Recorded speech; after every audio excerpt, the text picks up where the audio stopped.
line takeaway that if you watch these back to back like we did night to night, you'll find that Jordan was far better at playing himself than LeBron was in this movie playing himself. I liked him in Trainwreck, but it was just mostly a cameo.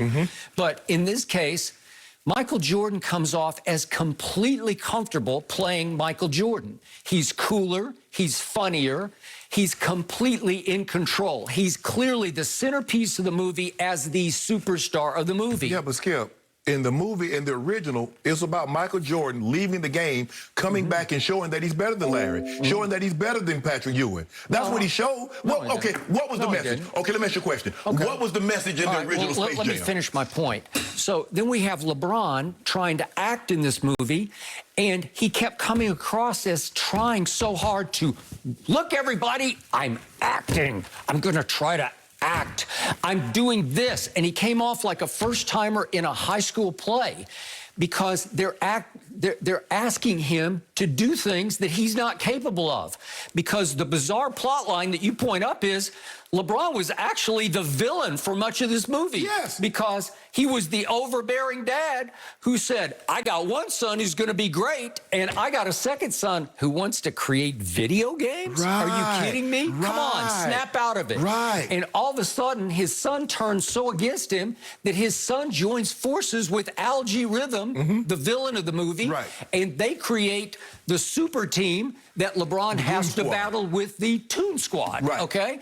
So for much of the movie, he's pitted against his son, which I found highly uncomfortable. It was just like, what? Who am I supposed to root for here? Because I find myself rooting for the son who's with the bad guys. Well, that's what happens, Skip. Sometimes you can become so overbearing, wanting something not that your child wants, but you want for your child. You push the child away. You push him in a direction that he or she doesn't need to go in. But that's the essence of the movie, Skip. Okay, but LeBron came across in the end as so wooden and unconvincing because he's trying to show love and forgiveness to his son that's not really his son. If they'd let his actual sons play the roles with him, then maybe he could have just lost himself in the role. But in this case, that wasn't really Bryce, the second son. I think they're trying to get away from things of that nature, Skip. It used to be because Will Smith in his movie, I think The Pursuit of Happiness, that was his actual son playing the role. So I think they've tried to get away from that, Skip, putting all the money and the eggs in one basket. So I didn't know if it was autobiographical, that LeBron's actually had some issues with his second son, Bryce, because I never hear about Bryce playing basketball. Maybe he does, and I don't know about it. I see it. I see it from time to time, Okay. Yeah. Well, is he going to be as good as the namesake son, the first son in basketball? I don't know. And has there been some internal conflict in the household of LeBron exerting some pressure over Bryce to actually be as good as Bronny? I gave you Todd Marinovich.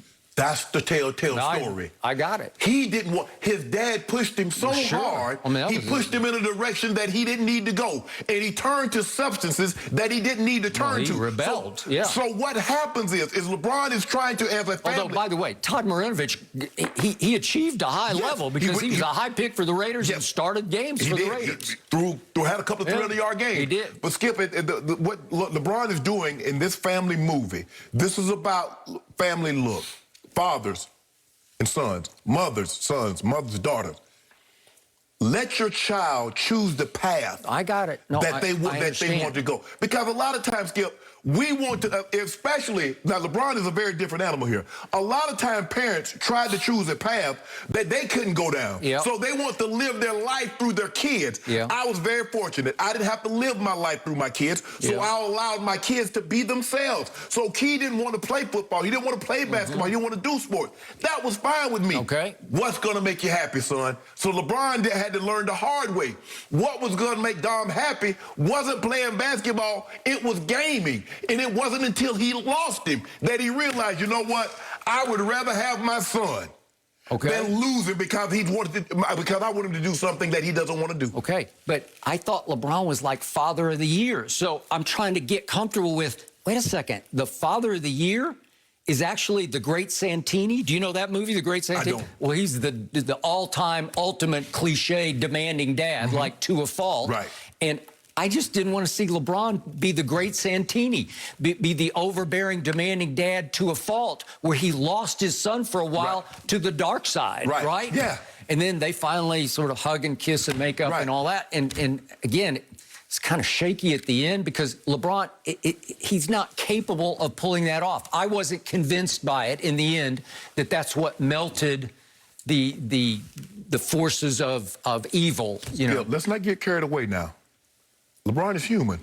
Athletes are human. Okay. I know they have an enormous amount of talent, and they can do things the average person can only dream of doing, but he is human. And maybe that's what maybe, I don't know, Skip, but I'm saying this is a movie. Sometimes it's dramatization, sometimes but maybe it is a situation where he was too overbearing on the middle son. Maybe it was a situation that the middle son at some point in time didn't want to do it.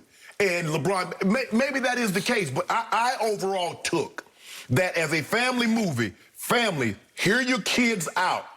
Push them in the direction that they want to go, as long as they're not harming themselves or someone else.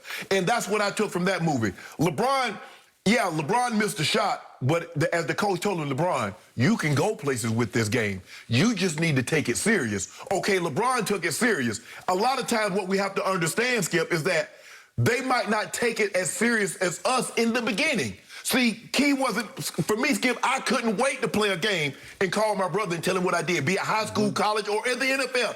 I was excited. He didn't get that kind of excitement. He got excited by telling me, Dad, I got an A in this. Dad, I remember I Have a Dream speech. Skip, I think he was like 8 or 9 years old. He remembered the entire speech. He was so excited to say, Dad, I remember the entire speech. He got that kind of excitement that I got from telling my brother I caught 3 touchdowns for 200 yards. So then, okay, now it dawns on me, Skip, my son ain't gonna be no professional football player. My son's not gonna even be a college player. My son's gonna be an academia. Okay. I'm gonna love him the same. All right, I got it. I appreciate that. But in the end, I challenge everyone to go back and watch the first one if you can't remember it from '96. What's the theme?